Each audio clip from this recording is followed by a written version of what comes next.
হুজাইফার আব্বুর সাথে ঝগড়া লাগার কারণে এখন আমি আম্মুর বাসায় চলে আসছি।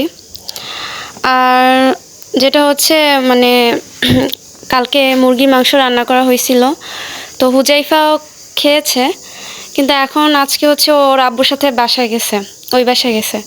এখন ও যেহেতু মুরগির মাংস পছন্দ করে, সেজন্য আমি না খেয়ে ওর জন্য রেখে দিছি।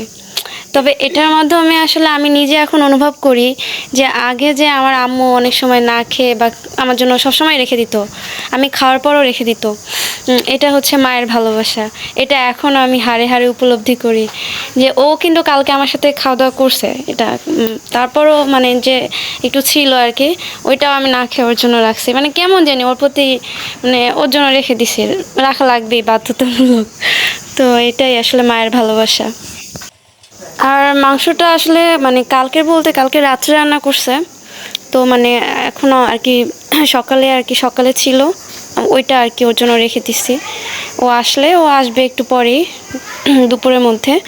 তো আর কি ওইটা ও যেহেতু পছন্দ করে এর জন্য রাখছি। তো এটাই।